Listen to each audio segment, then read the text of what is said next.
Glória a Deus. Hoje vamos falar um pouquinho mais sobre aqueles que são alcançados pela salvação de Deus. Aquilo que aconteceu conosco e que é maravilhosamente relatado também pela palavra do nosso Deus. Atos, capítulo 16, versículo 11. Olha que histórias maravilhosas. Veremos a história de 3 pessoas. Uma mulher chamada Lídia, a conversão de uma jovem e também a conversão de um carcereiro.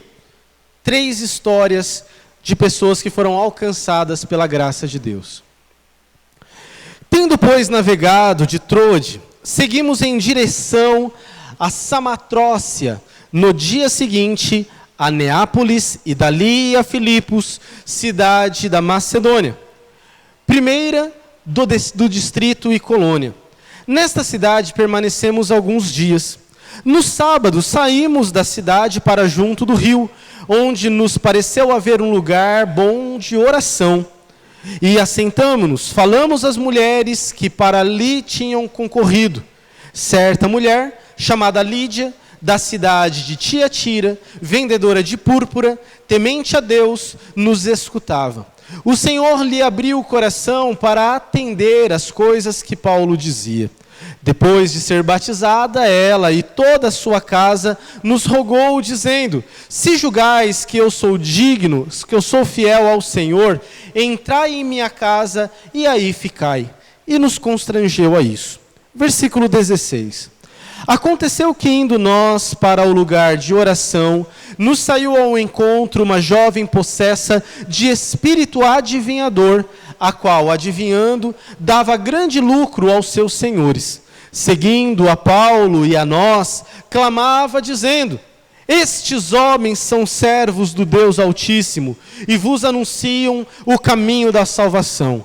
E isto se repetia por muitos dias. Então Paulo, já indignado, voltando-se, disse ao Espírito: em nome de Jesus Cristo, eu te mando, retira-te dela. E ele na mesma hora saiu. Versículo 19. Vendo os seus senhores que lhes desfizera a esperança de lucro, agarrando em Paulo e Silas, o arrastaram para a praça, à presença das autoridades, e levando-os aos pretores, disseram: estes homens, sendo judeus, perturbam a nossa cidade, propagando costumes que não podemos receber nem praticar porque somos romanos. Levantou-se a multidão, unida contra eles, e os pretores, rasgando-lhes as vestes, mandaram açoitá-los com vara. E depois de lhe darem muitos açoites, os lançaram no cárcere, ordenando ao carcereiro que os guardasse com toda a segurança. Este, recebendo tal ordem, levou-os para o cárcere interior e lhes prendeu os pés no tronco. Por volta da meia-noite, Paulo e Silas oravam e cantavam louvores a Deus, e os demais companheiros de prisão escutavam. De repente, veio sobremodo tamanho terremoto, que sacudiu os alicerces da prisão, e abriram-se todas as portas, e soltaram-se as cadeias de todos. Versículo 27. O carcereiro despertou do sono, e vendo abertas as portas do cárcere, puxando a espada, ia suicidar-se, supondo que os presos tinham fugido. Mas Paulo bradou em alta voz: não te faças nenhum mal, que todos aqui estamos. Então o carcereiro, tendo pedido uma luz, entrou precipitadamente e trêmulo, prostrou-se diante de Paulo e Silas. Depois, trazendo-os para fora, disse: senhores, que devemos fazer para ser salvo? E responderam-lhe: crê no Senhor Jesus e serás salvo tu e a tua casa. E lhe pregaram a palavra de Deus e a todos da sua casa. Naquela mesma noite, cuidando deles, lavou-lhes os vergões dos açoites, e a seguir foi ele batizado e todos os seus. Então, levando-os para sua própria casa, lhes pôs a mesa, e com todos os seus manifestava grande alegria por terem crido em Deus. Amém. Pai, diante da tua palavra nos colocamos e pedimos a tua bênção. Pedimos que ela, que é viva e poderosa por si mesma, para fazer infinitamente mais do que podemos imaginar, que a tua palavra venha impactar o nosso coração e fazer o impossível e o sobrenatural.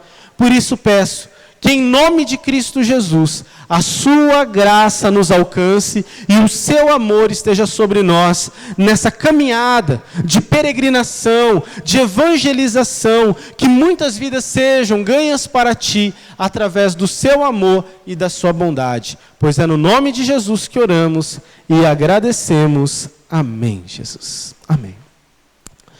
Domingo passado nós falamos sobre o ano da semeadura. Apresentamos diante do Senhor a oportunidade que temos nesse ano de 2018, colocarmos algumas vidas diante de Deus para orarmos e também investirmos na vida delas, semeando no reino de Deus na vida dessas pessoas. E colocamos que queremos que algo novo aconteça em novas vidas, que Deus faça um milagre, que Deus alcance, que Deus traga cura, que Deus traga restauração em muitas vidas. E quando nós falamos, irmãos, em salvação, é importante a gente destacar a grandeza da salvação de Deus. É importantíssimo para nós entendermos o que Deus quer fazer, como Ele quer fazer e com quem Ele quer fazer. A obra de salvação para nós é algo que nos alcançou e quer alcançar também muitas vidas, através de nós, através da nossa vida, através do Evangelho na vida de outras pessoas. E nós precisamos e queremos que Deus faça um milagre na vida de muitas pessoas. Deus, Ele quer, Deus, Ele pode, Deus vai fazer. E vai fazer de uma forma que irá nos surpreender, como nós temos estudado. Quero contar para vocês um testemunho. Certa vez, teve um missionário chamado Ronaldo Lidório. Ele trabalhou durante muitos anos entre os concombas, no continente africano. E aconteceu que, quando ele estava nessa missão de pregar o Evangelho, em meio à mata, num local totalmente distante da civilização, ele viu um sobrenatural mover de Deus entre aquela tribo dos concombas. Muitas pessoas estavam se convertendo mediante o Evangelho. E aconteceu que, quando ele estava reunido debaixo de uma árvore com um grupo de pessoas, ele falou que as reuniões que eram diárias, que duravam várias horas, aconteceu que um dia, ele viu algo que surpreendeu muito ele. Porque aconteceu que chegou uma mulher aleijada. Uma mulher que chegou se arrastando até o local onde eles estavam celebrando o Senhor. Essa mulher estava com as mãos toda esfolada, sangrando. O cabelo, o corpo dela estava cheio de fiapos, estava cheio de galhos de árvore. Ela estava toda suja. E ela, com lágrimas nos olhos, ela perguntou para o missionário: missionário, eu fiquei sabendo o que Deus tem feito aqui neste lugar. Eu fiquei sabendo que o Deus Todo-Poderoso está salvando pecadores. Eu fiquei sabendo que aqui está acontecendo algo que está salvando aqueles que não merecem nada. E o Ronaldo falou: sim, é isso que nós viemos fazer, que é pregar o Evangelho de salvação, que é pregar o Evangelho que transforma, que perdoa os pecadores, que converte aqueles que se arrependem e se entregam ao Senhor. E aquela mulher com lágrimas nos olhos falou assim: mas será que ainda dá tempo para mim? Será que ainda dá tempo? Eu demorei 3 dias para vir da minha aldeia até onde você está. Será que ainda dá tempo para Deus me salvar? Será que ainda dá tempo para me salvar? E então ele explicou o amor do Senhor, que é claro que daria tempo para ela se arrepender e entregar a sua vida ao Senhor.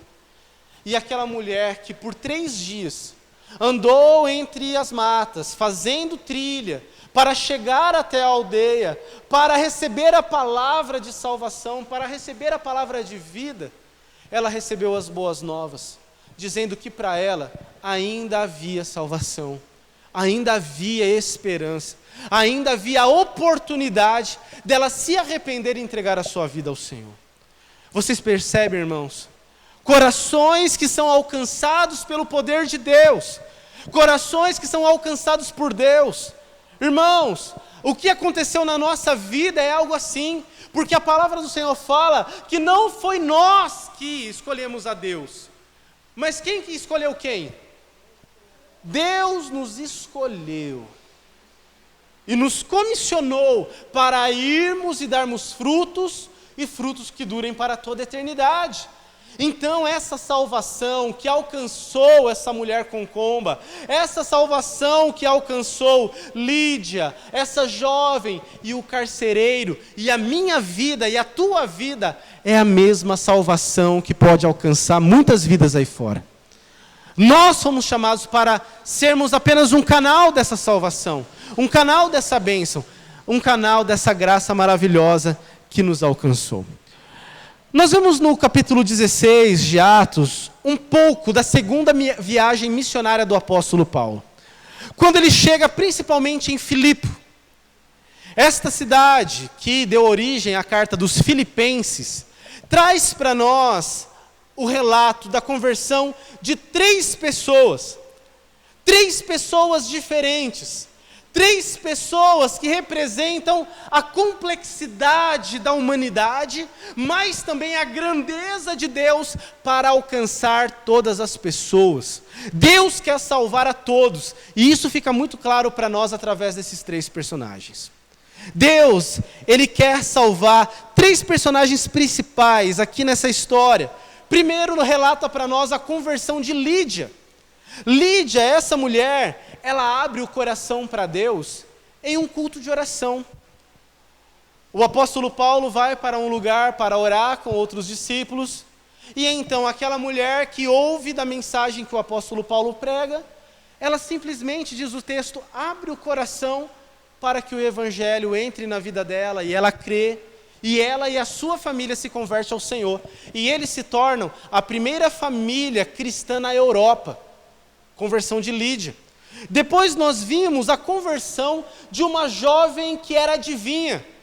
Era uma jovem que era possessa de espíritos malignos, e ela então tem uma conversão bem dramática, e ela então se liberta da garra das trevas, e ela se converte ao Senhor. E por último, vemos a história de um carcereiro romano, um homem que estava a ponto de dar fim à sua vida, e ele então se rende ao nosso Deus, ele se rende ao Senhor. Deus estava salvando famílias. Deus, ele estava salvando corações. Deus, ele estava salvando aqueles que necessitavam transformar a sua vida. Nós, irmãos, vemos nesse texto que o evangelho estava chegando naquela cidade e chegando para transformar todo um contexto de família. Percebe? Deus, ele quer salvar a família, Ele quer salvar a tua família, Ele quer salvar a tua casa. Você tem alguém que ainda não é convertido? Você tem alguém ainda que não se rendeu aos pés da cruz? Um filho, um cônjuge, um pai, um primo, alguém que você ama que não se converteu ainda? A palavra do Senhor fala para nós que Deus, ele quer salvar toda a tua casa. A mesma salvação que te alcançou é a salvação que quer alcançá-lo. A mesma salvação que mudou a tua história é a salvação que quer converter toda a tua família. Então não desista da tua casa, não desista da sua família. Deus é poderoso para salvar todos os seus. Creia. Não se acomode com aquela ideia que muitos têm. Fala assim, meu marido é cabeça dura demais. Não tem jeito para ele não. Meu filho, já tentei de tudo, não tenho mais o que fazer com ele. Não perca a esperança de salvação. Não perca do teu coração a visão que ele pode estar aqui cultuando a Deus com você. Que você possa crer que Deus pode fazer o impossível. Nós que fazemos aqui algumas atividades com o objetivo de salvar pessoas, de trazer as pessoas para um jantar, para uma confraternização. Olha só, uma vez aconteceu uma coisa que eu achei impressionante e ao mesmo tempo deu muita raiva. Eu liguei para uma esposa e falei, dona fulana, eu queria convidar aí o teu marido para participar com a gente.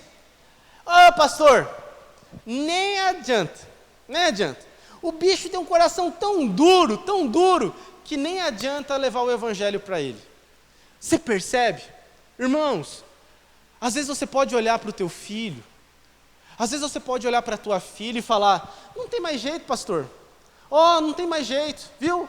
Nem adianta fazer mais nada para ele, não adianta fazer mais nada para ela, não tem mais o que fazer pelo meu filho, é perda de tempo e investir nessa vida. Nunca é perda de tempo.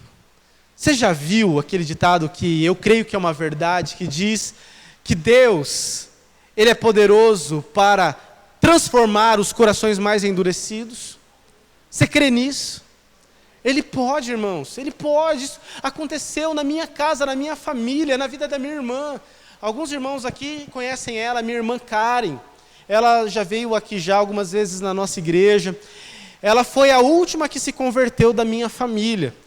Pensa numa mulher que tinha um coração duro. Ela sempre foi muito racional, sabe? Sempre foi muito crítica. Ela sempre foi assim muito distante e inacessível ao evangelho. E a gente falava, ela resistia. Meu pai tinha uma empresa e nessa empresa tinha um cristão que trabalhava e ajudava. E era um péssimo cristão, que dava mau testemunho. E ela jogava na cara e falava, ser crente para ser como fulano de tal, eu prefiro ficar na minha. E os maus testemunhos, os problemas, acabaram endurecendo o coração dela ainda mais. Mas o poder do evangelho foi maior. O poder de Deus é maior do que as nossas durezas de coração, do que as nossas experiências ruins do evangelho. E aconteceu que um dia, com todo o trabalhar e com toda a paciência e com todo o agir de Deus, eu olho para o lado num momento de culto e eu vi a minha irmã de braços erguidos chorando diante do Senhor, adorando a Deus. Aquela que era tão resistente agora estava quebrantada diante do Senhor. Irmãos, você percebe? Para Deus não há corações difíceis. Para Deus não há impossíveis. Para Deus nada é impossível.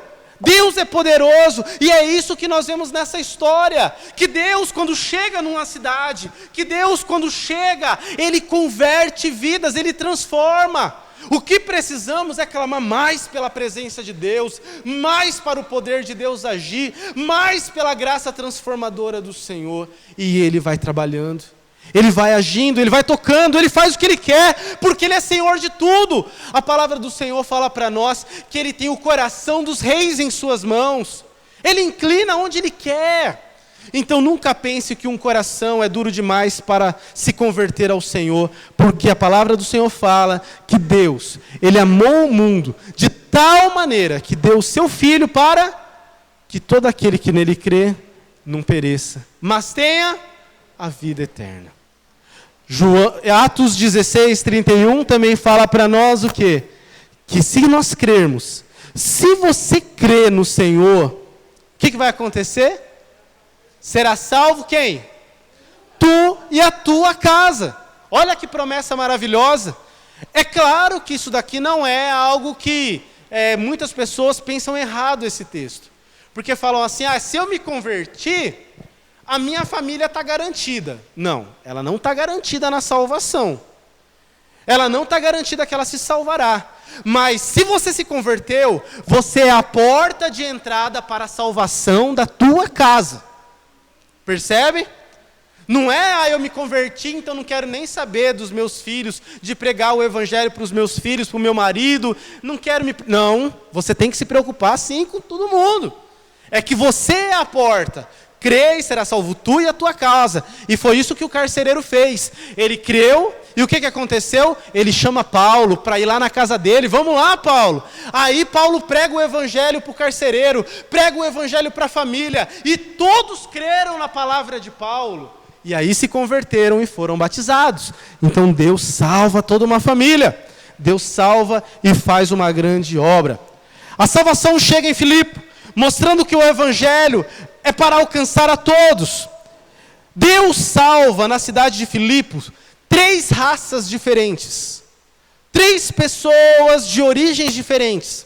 Lídia, ela era asiática. A jovem que vivia possessa, ela era grega. E o carcereiro, ele era romano. Ou seja, nós vemos aqui 3 países diferentes representados. O que representa para nós que o Evangelho é para todos os povos, que o Evangelho é para todas as nações, é para todas as tribos, é para todas as línguas, é para todas as etnias, é para todo mundo, é para todas as tribos urbanas. A salvação é para nós que estamos aqui, mas também para aquele que está só na folia. A salvação é para nós, mas é também para quem? É para aquela tribo de hippies, que nós chamamos de tribos, que vivem aí. É também a salvação para aqueles que gostam de rock. É também a salvação para aqueles que vivem lá isolados no sertão. É também a salvação para os ribeirinhos. É também um Deus que quer salvar todos os povos, dentro do Brasil e fora do Brasil. Por isso que nós fazemos missões, porque acreditamos que o Evangelho é para todas as nações. Por isso que temos que pregar o Evangelho a todos os povos. E aqui nós vemos as culturas diferentes sendo alcançadas pelo poder de Deus, pelo poder do Evangelho. Nessa história, irmãos, nós vemos Deus salvando 3 classes sociais diferentes. O Evangelho é para todas as classes sociais. Lídia era uma comerciante de púrpura. A púrpura era um tecido que era um dos mais caros daquela época. Ela era uma comerciante riquíssima daquela região. Então era uma mulher que tinha muito dinheiro. Talvez você já deve estar falando assim, rico não se converte não. Se converte sim, porque nós estamos falando do poder do Evangelho. Não, mas nem vou pregar o Evangelho para aquela pessoa porque ela é rica. Nem vou pregar o Evangelho para aquela pessoa, porque ela nem vai dar ouvidos, ela nem precisa. Olha o carro dela, olha a casa, a mansão que ela... Irmãos, o Evangelho é para todas as classes sociais. Prega o Evangelho para o teu patrão, prega o Evangelho para quem você conheça. Todos nós somos carentes da graça de Deus. Todos somos carentes da graça de Deus. Então Deus alcança Lídia, que era rica, e aí vem para o outro extremo. Deus também alcança e converte o coração de uma jovem possessa de espíritos malignos, que era escrava. Ela era uma jovem que não tinha direito sobre si mesma, sobre o seu próprio corpo, sobre a sua história. Ela era um objeto dos seus donos. Ela era uma coisa, ela não era uma persona, ela era simplesmente algo que dava lucro para algumas pessoas ambiciosas. E Deus então salva aquela moça escrava. Aquela pessoa que não tinha nada, que não possuía nada, totalmente carente, sem nada de base na sua vida. O Evangelho chega e transforma a vida daquela jovem. Percebem? Do mais rico ao mais pobre.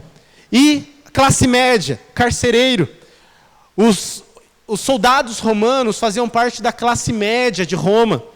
E o Evangelho então chega para ele, converte-o também.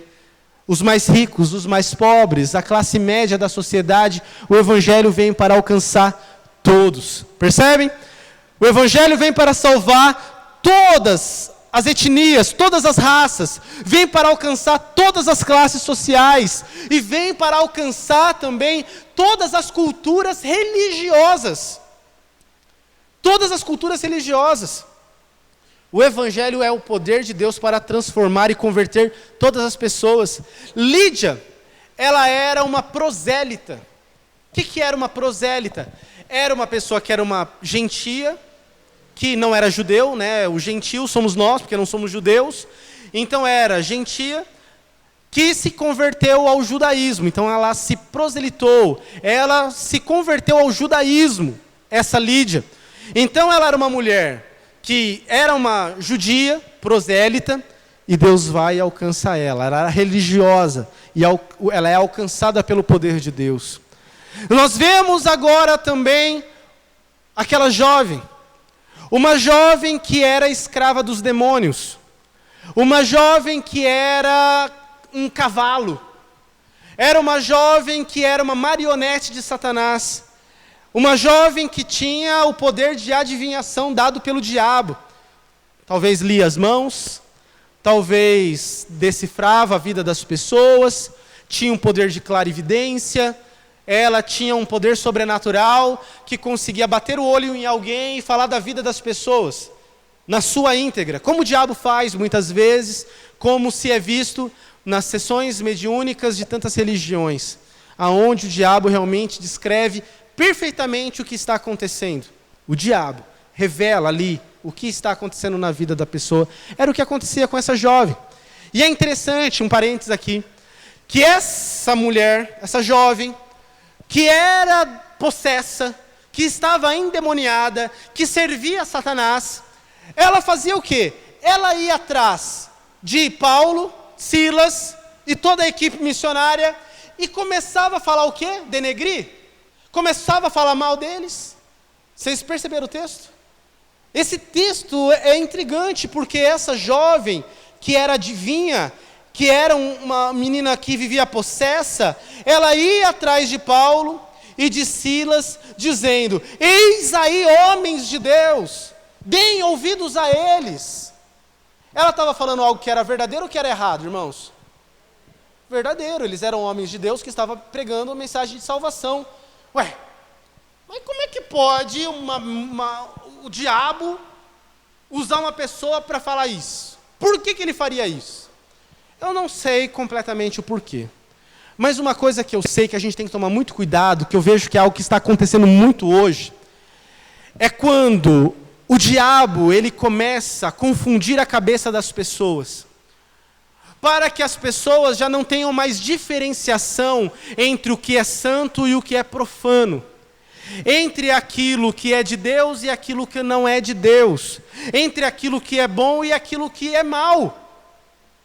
O que essa mulher estava falando ou tentando fazer com o evangelho que estava chegando naquela cultura era dizendo o seguinte: olha, o que eles estão fazendo é algo muito bom, mas o que eu faço também é muito bom.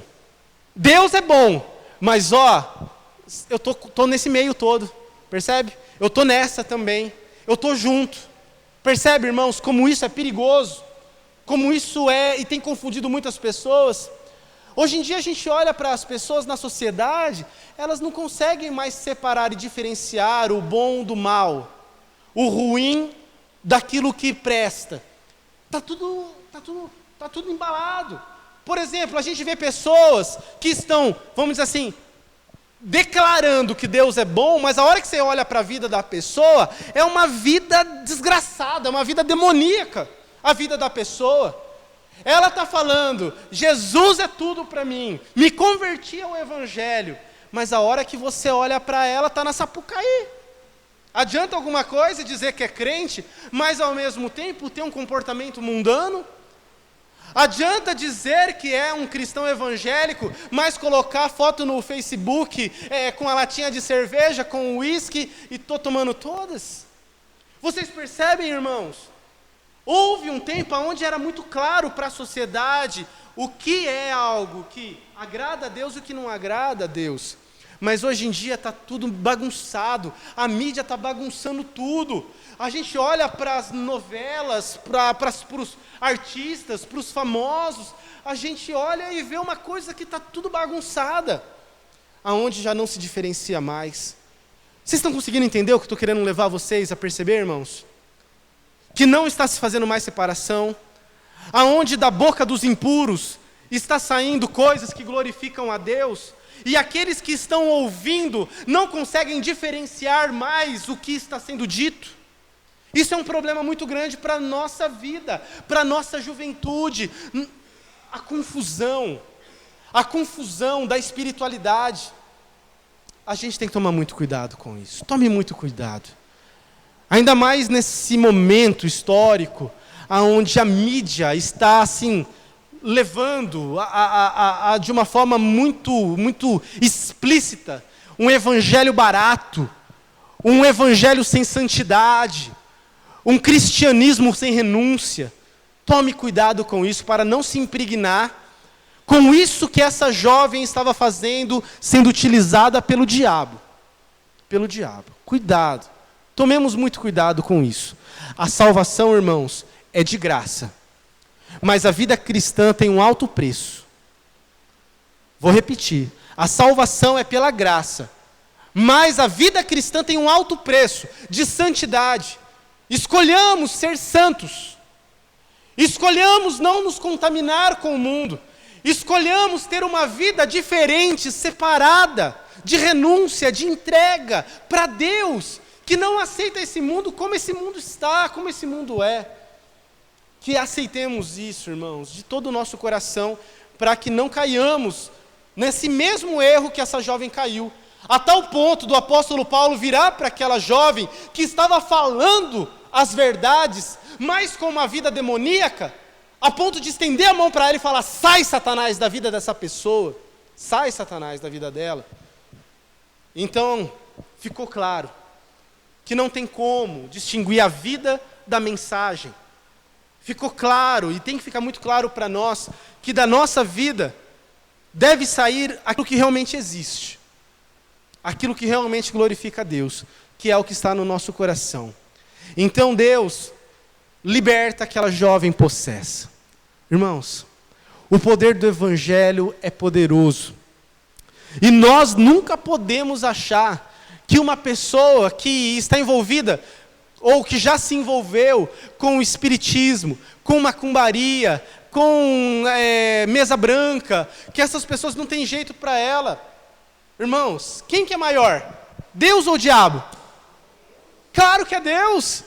A gente tem que acreditar nisso. Ai, fiquei sabendo lá que o meu vizinho, a minha vizinha, ixi, ela gosta de um tambor. Nem vou mais passar na rua dela, nem vou, ó, cortei e volta. Vou cortar a calçada dela. Irmãos, que Deus que a gente serve? Aí eu fiquei sabendo, ixi, a fulana lá, ou fulano, ixi, entrou no ônibus. Ixi, eu nem vou chegar perto, porque eu sei que está tudo endemoniado, essa pessoa, então nem vou chegar perto dela. Para com isso. O nosso... Joga sal grosso. Está jogando sal grosso na pessoa. Que é isso, gente? A gente tem que acreditar no poder do nosso Deus. Não podemos, sabe, ser intimidados. Ai, eu não quero nem conversar com essa pessoa. Ixi, eu fiquei sabendo que essa pessoa fez um voto, tomou banho de sangue. Ixi, ela gosta de matar uma galinha que eu nunca vi igual. Irmãos, chama ela para uma galinhada lá na sua casa. Chama ela para ter um bate-papo, para conversar sobre o Evangelho. A gente tem que acreditar que o que tem dentro de nós é maior do que está aí no mundo. O nosso Deus é maior. Ixi, a gente não podemos diminuir o poder do nosso Deus. E achar aí, já que essa pessoa aí, porque ela gosta de ir no centro espírita, então não quero nem me relacionar com ela. Não, é aí que a gente tem que crer. Assim como Deus libertou essa jovem possessa, Deus quer libertar todos os cativos. Deus quer salvar aqueles que estão acorrentados. Ai, pastor, mas então quando tiver essa oportunidade, então eu vou te mandar lá, viu? Não, é você. Seja você essa mulher de autoridade. Seja você esse homem de autoridade. Passou num lugar que você sabe que tem terreiro de macumba, estenda a tua mão. Senhor, que haja conversão nessa família. Que cada um que pisar nesse centro de macumba se converta ao Senhor. Deus, eu fiquei sabendo que tem essa pessoa aqui, Pai. Alcança este lar em nome de Jesus. Irmãos, eu vou contar para vocês um testemunho. Do lado, olha só, aconteceu o quê? Do lado de um centro de macumba, aconteceu que mudou uma família de cristãos. Cristão, eu falo cristão verdadeiro, cristão do fogo. Aqueles que são de verdade, autêntico. E todo lá, os dias lá de reunião deles lá, não sei como é que eles falam, não sei como é que é, tambor e aquela bagunça, poeira subindo, o negócio pegava. E aquela família pagando o preço. Oração. Família junto, orando, intercedendo, clamando ao Senhor, para que o poder de Deus viesse sobre cada pessoa que pisasse ali naquele centro de macumba. E o povo clamando, aquela família jejuando, se consagrando ao Senhor, pedindo que Deus fizesse o milagre. Daqui a pouco aconteceu um dia, batendo palma na casa dessa família. Oi, fulano, oi vizinha, tudo bem, tudo bem? Posso entrar? Pode, claro, entra aqui vizinha. Aí a macumbeira foi lá na casa da vizinha, sentou no sofá. Vamos conversar, o que está acontecendo? que está acontecendo? Fala para mim. Eu sei que está acontecendo alguma coisa aí, porque lá no meu terreiro as coisas não estão normais, não. Tem alguma coisa acontecendo. E aconteceu o quê? Que a partir do momento que aquela família começou a se consagrar ao Senhor e interceder, o que aconteceu? Não baixava mais demônio nenhum no terreiro da mulher. O terreiro parou, não descia, ninguém mais ficava endemoniado naquele terreiro. Ou seja, e sem demônio naquele terreiro, ninguém mais começou a ir naquele local. E aí a macumbeira veio e falou assim, o que aconteceu? Aí explicou para ela, sabe o que é, vizinha? É que nós servimos a um Deus vivo e poderoso. E a partir do momento que nós temos orado para que o amor de Deus alcance a tua vida, a tua família, e haja conversão na sua casa. E foi por isso que nós começamos a orar, pedindo que o poder de Deus viesse sobre a tua família. E foi por isso, e é isso que nós temos feito, é por amor a você e temos orado por isso. A macumbeira se converte, se rende ali aos pés da cruz, porque ela percebe que o poder do nosso Deus é maior do que o poder das trevas. Ela conseguiu compreender que o poder do nosso Deus nem se compara ao poder do diabo. Irmãos, é isso que a gente tem que entender. Nós não temos que ter medo, não tema, mas que você possa acreditar que o poder de Deus é para a libertação dos cativos, assim como aconteceu com essa jovem. Tem muitas pessoas que estão precisando de salvação e é através de nós. Precisamos levar a vida e a conversão a muitos corações. Terceiro, cultura religiosa, o carcereiro. Irmãos, aquele carcereiro, ele não era nem judeu, nem era também um adorador de Satanás. Mas ele adorava um outro Deus, ele adorava o imperador, que se declarava Deus. Então todo soldado, todos os funcionários do Império Romano, tinha que prestar reverência ao seu imperador, declarando ele como Senhor, como Deus. Então ele tinha sua cultura religiosa, de adoração. E nem precisamos falar que hoje isso está impregnado, que eu acho que é a maior parte da nossa sociedade. Ela não chega a adorar os Exus, mas ela tem os seus ídolos. Hoje as pessoas não estão, nas encruzilhadas, adorando propriamente o diabo, mas elas têm os seus ícones, que são as pessoas que elas divinizam, que elas querem ser iguais, que elas colocam como o alvo maior da sua vida. Aqueles que amam o dinheiro, que eu quero ter uma carreira de sucesso como fulano de tal e eu quero ser rico como ele. Para aqueles que amam a música, tem os seus ícones da música, né? Jojo Todinho. Dá para imaginar isso? Dá para imaginar ter como ícone Pablo Vittar? Dá para imaginar que hoje o canal que mais tem audiência no YouTube é o Kudzilla? Alguns nem sabem o que eu estou falando, mas o pessoal que conhece da música sabe a tranqueira que é tudo isso que eu estou dizendo. Irmãos, é tudo coisa que não presta. E é o que está aí milhões e milhões de pessoas seguindo. Milhões e milhões de pessoas reverenciando. Irmãos, a gente precisa tomar todo o cuidado, porque é isso que está acontecendo hoje na nossa cultura.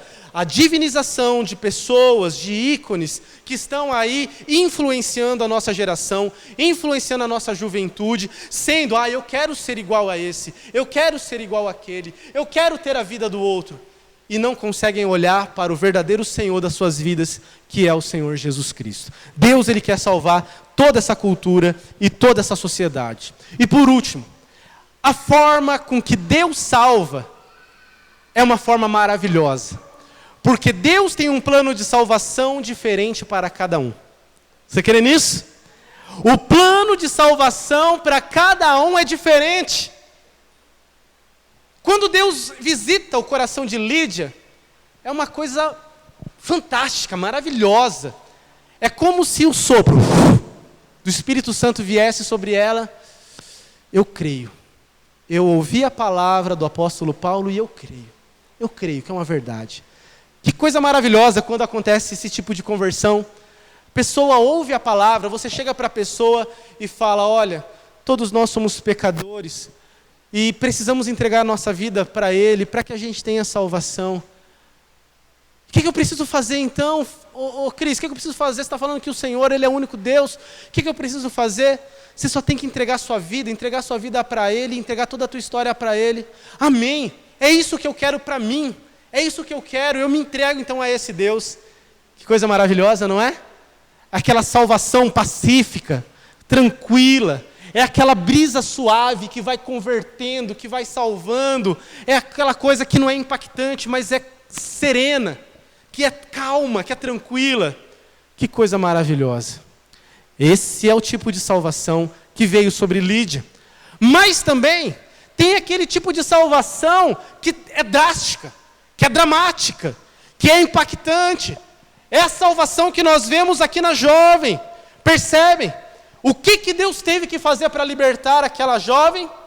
Aquela mulher que era uma marionete de Satanás, o império das trevas agora é invadido pelo poder de Deus. Deus tira aquela jovem lá do poço do lamaçal, Deus traz ela à tona, a salvação, e fala: Satanás, aqui você não reina mais, porque agora ela é minha, ela pertence a mim, e ela agora se rende aos meus pés. É uma salvação impactante. É aquela vida que estava lá no ocultismo, estava lá andando nos cemitérios da vida. É aquela pessoa que, um endemoniado de gadareno, vivia entre os sepulcros, vivia nu, vivia se machucando, vivia realmente fora de si. E daqui a pouco, a hora que ela tem um impacto com o Senhor Jesus, se rende, se dobra, se prostra e fala: só o Senhor é Deus. Impactante, não é? Poder de Deus que converte a pessoa de uma forma serena, mas também que pode invadir o império das trevas e resgatar a pessoa da escravidão, das cadeias das trevas. Deus pode fazer isso. Esse é o segundo tipo de conversão que Deus pode fazer. E tem o terceiro tipo de conversão para nós, que Deus faz aqui para nós também, nesse texto, que é a conversão do carcereiro romano, que também foi impactante. Não foi serenamente que ele se rendeu a Deus, sendo que Deus quer que assim aconteça. Não foi também porque ele estava enredado pelo poder das trevas, mas foi alguém que estava à beira da morte, à beira de um colapso nervoso, à beira de uma angústia tão grande, por causa dos seus conflitos emocionais, aonde ele achava que não havia mais solução a não ser a morte. É aquela pessoa que pode estar numa depressão tão profunda que acha que a única esperança para ela é dar fim à vida. É aquela pessoa que está numa depressão tão grande, que está numa crise, não demoníaca, mas existencial tão grande, que ela acha que não vale a pena mais existir, que a vida dela não vale mais a pena. Aquele carcereiro, a hora que se depara com aquela situação conflitante, ele se coloca de joelhos e estava para se lançar sobre a sua espada. Ele estava numa situação onde a morte era iminente para ele, ele não via escapatória. Percebe, irmãos?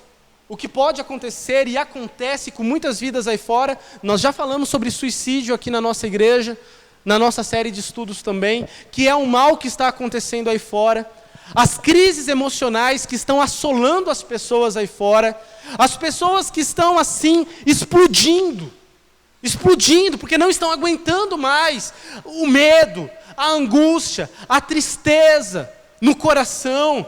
Elas estão tão deprimidas, estão tão amarguradas, estão tão detonadas com tudo, que elas não têm mais estrutura emocional para suportar os problemas, que elas não têm mais estrutura para aguentar as adversidades. E aí começa a pensar bobagem, aí começa a pensar aquilo que o diabo quer que ela pense, aonde ela começa a buscar e a recorrer a soluções que não é o plano de Deus para a vida dela.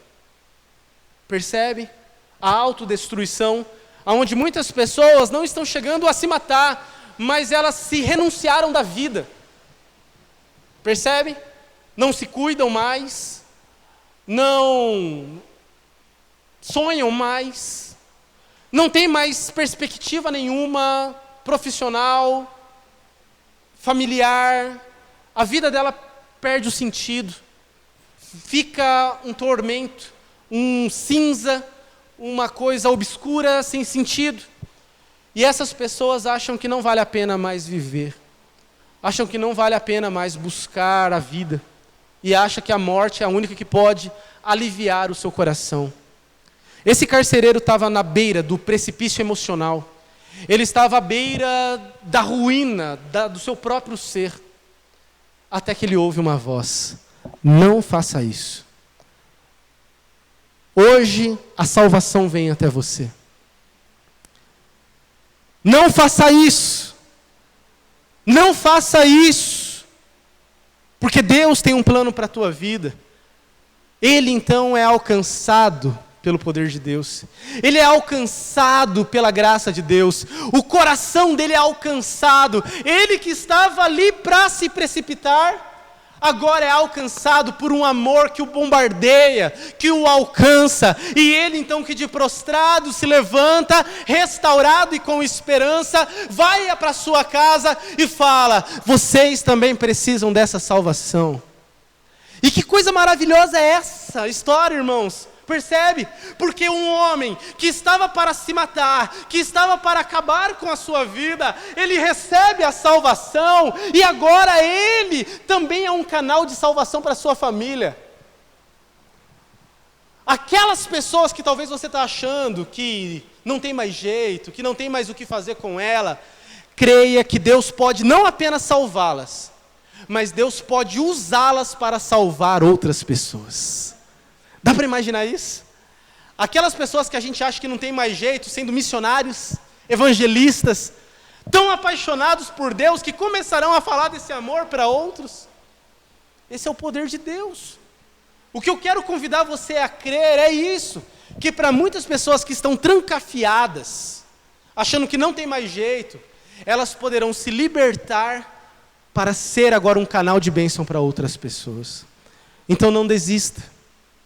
Não deixe de crer e confiar que Deus pode fazer isso. Deus pode fazer isso. Deus quer salvar todos serenamente. Às vezes, não é assim que acontece. Corações endurecidos requerem operações mais dramáticas, drásticas, para serem corrigidos. Deus pode libertar as pessoas do poder das trevas. E também pode libertar pessoas das pressões do coração. Mas uma verdade é certa: o poder de Deus é maior do que todas as coisas. Que o Evangelho do Senhor seja semeado. Que o poder do Evangelho de Deus alcance aqueles que você quer que seja alcançado. Que lutemos juntos, com a nossa vida e com a nossa oração, para que vidas sejam recuperadas, salvas, libertas. Não importa a cultura, não importa a posição social, não importa as experiências religiosas, Deus, Ele tem o poder, com a sua multiforme graça, para alcançar quem Ele quiser, da forma como Ele quiser, na hora que Ele quiser. O que cabe a nós, simplesmente, é ser como Paulo e Silas, semear. Num culto de oração, ao ar livre, num piquenique, eu vou semear a palavra. Ele prega para Lídia. Andando pela rua, ele vê uma pessoa possessa. Ele prega o evangelho e semeia o evangelho para uma jovem possessa. Numa cadeia, preso, nas piores circunstâncias da vida, ele semeia o evangelho, ele prega o evangelho. Não desperdicemos as oportunidades, porque o poder de Deus é para a salvação de todos os cativos e todos os perdidos. Que Ele receba toda a honra e toda a glória para todo sempre. Em nome de Jesus. Amém. Vamos nos colocar em pé.